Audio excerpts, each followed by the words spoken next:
Les affaires publiques n'ont plus de secret pour lui. Les vrais enjeux. Les vraies questions. Émotionnel ou rationnel. En accord ou à l'opposé. Les rencontres de l'heure. Et l'international se passe aux États-Unis ces jours-ci. Stéphane Bureau, bonjour. Ça se passe à Philadelphie. Salut Mario. Oui, ça s'est passé à Philadelphie hier. Est-ce que M. Trump a eu une bonne soirée? Il n'a pas l'air souriant, en tout cas.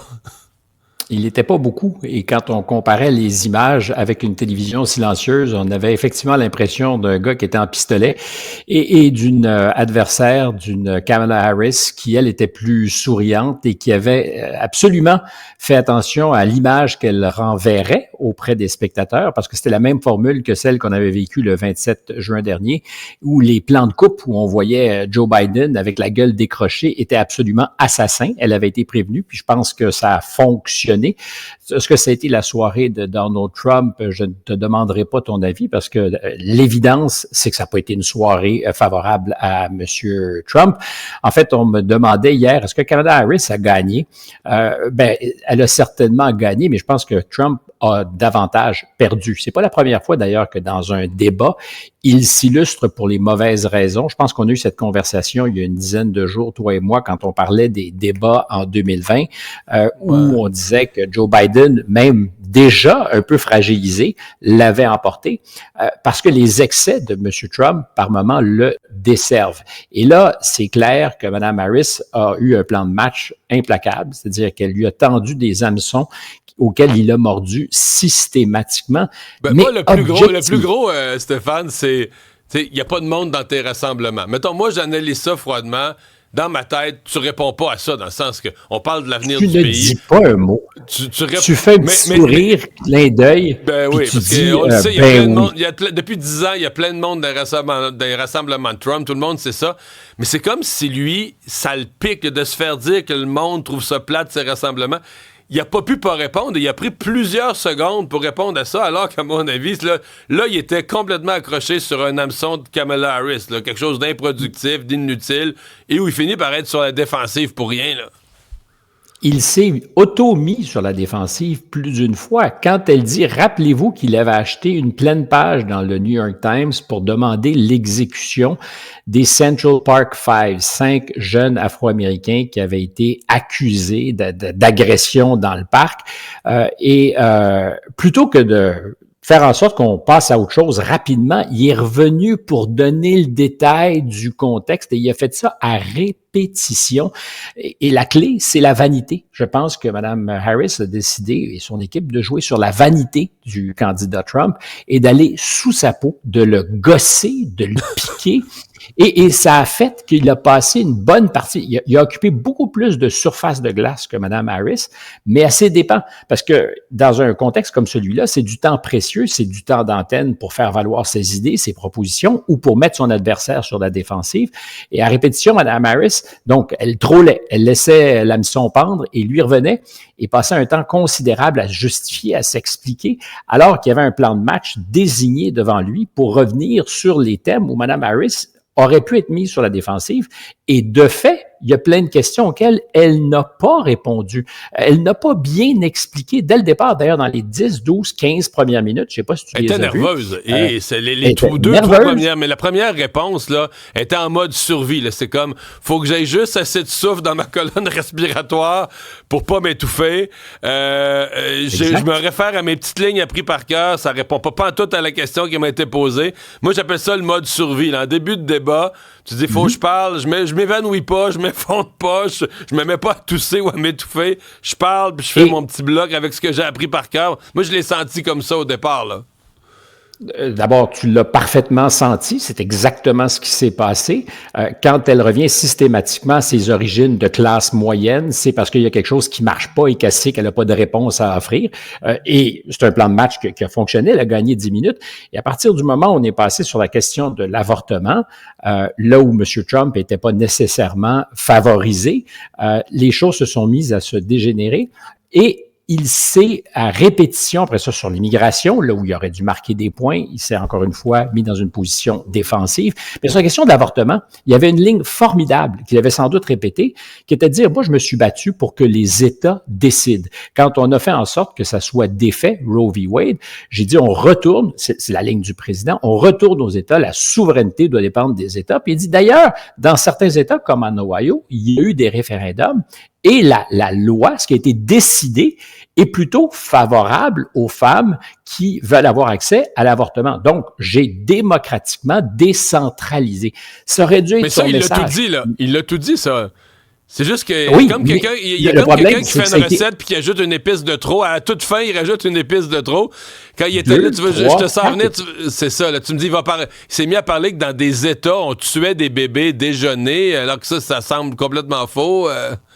Mais ça semble pas faux aussi. Ça s'appelle un infanticide. Un avortement, ça se passe avant que tu accouches. Et puis tuer un bébé qui est venu au monde, c'est un infanticide. Et évidemment, là-dessus, c'était évident. Les gens à ABC ont dit, la journaliste a dit, écoutez, ça, il n'y a aucun État où c'est permis. Et il s'exposait inutilement, il n'y a pas de point à gagner. Ceci étant dit, est-ce que c'est une soirée absolument pitoyable et désastreuse pour M. Trump? Oui, si son ego s'en remet pas. Oui, s'il passe les prochaines journées à expliquer qu'il a gagné un débat qu'il n'a visiblement pas gagné, s'il y a une blessure d'amour-propre dont il se remet pas. D'ailleurs, pourquoi s'est-il présenté pour aller spinner lui-même? J'ai jamais vu dans l'histoire de la politique aux États-Unis un candidat qui va dans la fosse au lion. Mais ça indiquait une chose. Il savait que s'était passé quelque chose. Et deuxièmement, ça a permis d'une certaine manière de déplacer la conversation. On n'était plus dans le débat, mais on était au geste sans précédent d'un candidat aux élections présidentielles qui va faire sa propre spin. C'est pas totalement malhabile. Et ça a donné, évidemment, et ça donnera, j'en suis convaincu, au cours des prochains jours, des ailes à Mme Harris, dont on disait qu'elle n'était pas capable de fonctionner sans un script ou un télésouffleur. Et ça compte. Elle va avoir de l'énergie, de l'oxygène, mais je pense pas que la campagne, pour autant, c'est la tentation, c'est de dire, hey, c'est plié. Des gens m'appelaient hier soir en me disant, c'est fini. Je dis, vous surestimez l'importance du débat. Et la vérité, c'est que les quelques électeurs qu'il faut convaincre en Pennsylvanie ou ailleurs, est-ce que ils ont trouvé les réponses, par exemple, sur la question, ça semble bien pointu, là, mais du fractionnement hydraulique, le fracking. Est-ce qu'ils ont trouvé les réponses qui vont les satisfaire du côté de Mme Harris? Est-ce qu'ils sont rassurés?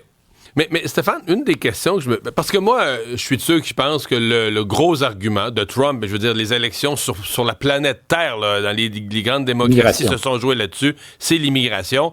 On a senti que c'était un peu son obsession, là, sur tous les sujets, l'économie ou autre. Il voulait revenir à l'immigration, des millions d'illégaux qui sont entrés au pays. Et encore là, je lisais ce matin dans le journal de Springfield, Ohio, désormais célèbre Springfield, Ohio, le maire qui dit: les migrants, c'est un vrai problème. Là. Un peu comme on dit au Québec, nous, là, accès à l'éducation, à la santé, au logement. Il y en a beaucoup trop. C'est un vrai problème. Et lui-même dit, écoute, l'histoire des chiens puis des chats qui auraient été mangés par des migrants, ça nous a pas été rapporté. Nos policiers n'ont pas eu de plainte là-dessus. Ça semble complètement faux. Encore là, est-ce que Trump a raison de transporter le débat... Évidemment, sur un point qui frappe l'imaginable, qui fait sur la planète au complet, aujourd'hui, on parle de chiens et de chats mangés par des migrants, soi-disant. Mais est-ce que vraiment c'est ça le cœur du problème? Est-ce qu'il n'y a pas comme caricaturé son propre thème numéro 1, qui pour moi en est un majeur, là, qui pourrait être déterminant dans l'élection? Ben, c'est évident que ce que tu dis, à la face même de ce que tu dis, c'est qu'il a raté une occasion de revenir à l'essentiel. Je l'ai souligné en avant-débat hier à LCN. Je disais, écoutez, distinguons les chats, les chiens, les poussins et les canards. C'est peut-être pas sérieux. Et non seulement c'est peut-être pas sérieux, c'est une diversion qui nous éloigne de l'essentiel, exactement pour aller écouter le maire de Springfield qui disait, d'abord, c'est pas un problème qui n'est qu'haïtien. Deuxièmement, c'est pas un problème d'immigrants illégaux dans le cas de cette communauté. Ce sont des gens qui ont des visas, des permis pour travailler aux États-Unis. Dans le cas de certains, c'est temporaire, mais néanmoins. Mais on est débordé. Nos infrastructures ne répondent pas aux besoins. C'est l'arrivée dans les quelques dernières années de 20 quelques mille immigrants sur une communauté qui en comptait 58. Alors, c'est pas totalement une mauvaise nouvelle parce que c'est de la même main-d'œuvre pour certains employeurs. C'était une ville qui avait vécu des années très, très difficiles. Mais est-ce que tu peux gérer ça si rapidement? Puis là, on parle d'immigrants légaux. Et l'enjeu pour M. Trump, à répétition, et tu le disais, partout en Occident, en France, on a vu ça sur une micro-échelle au Québec avec le chemin Roxham, c'est-à-dire l'arrivée d'immigrants illégaux et soudainement des gens qui sont installés au stade olympique, des ressources débordées, un système de santé qui déjà, en l'absence d'immigration, a des carences. Et aux États-Unis, c'est l'enjeu porteur pour M. Trump. Il l'a senti en 2016, on riait de lui, mais il avait compris qu'il y avait là une sensibilité. Aujourd'hui, elle est encore probablement plus prononcée. Et là-dessus, Mme Harris ne s'est pas franchement prononcée. Elle n'a pas été mise dans les câbles. Et le seul responsable, il est revenu comme une espèce de... Il y avait une cassette hier soir et c'est inhabituel parce qu'en général, Trump nous surprend. Puis il y avait à répétition les mêmes lignes qui donnaient l'impression, sinon la certitude dans son cas, qui était un peu usé, fatigué, répétitif. Mais sur le fond, c'est un enjeu gagnant pour lui. Il l'a mal mis en valeur hier soir. Et effectivement, l'affaire des chiens, des chats et des poussins nous éloigne de l'essentiel et fait en sorte qu'on confond l'arbre et la forêt. Puis de quoi on parle ce matin? Ben, de ces déclarations. Mais c'est parce que ça frappe l'imaginaire. Toi et moi, Stéphane, un candidat présidentiel qui dit que le monde font manger leurs animaux de compagnie et que c'est un problème du pays. Il a conclu ce bloc en disant c'est ça qui se passe aux États. Moi, je suis même prêt à accepter que ça a pu arriver, là. Il a pu arriver un événement, une fois. Il y a des pays dans le monde où on mange les chiens. Alors, qu'on me dise que c'est arrivé une fois, je serais prêt à l'accepter, là, à dire, peut-être c'est arrivé une fois, mais que c'est un problème des États-Unis présentement au point d'en discuter au débat présidentiel, ça me jette à terre, là. Et de s'entêter à rester là-dessus. Puis c'est ce qui s'est passé plusieurs fois. Et je pense que ce qui risque d'arriver au cours des prochains jours, c'est une pression qui va monter dans l'équipe de M. Trump pour répondre à l'invitation au gant qui a été à nouveau jetée hier soir par l'équipe de Mme Harris. Pour un autre qui débat, a dit, y aura-t-il un autre débat? Puis sincèrement, je comprends la stratégie. Je pense que c'est habile. C'est encore une fois de jouer sur son amour-propre, de dire, hey, on est tellement convaincus qu'on l'a emporté. Puis sincèrement, je pense qu'ils étaient contents. Ils ont raison de l'être. Mais c'est une arme à double tranchant. Pour l'instant, le débat il est loin des élections. On est à 55 jours. Je pense pas que ça va être le facteur déterminant, ni l'appui de Taylor Swift, qui dans 55 jours va faire la différence.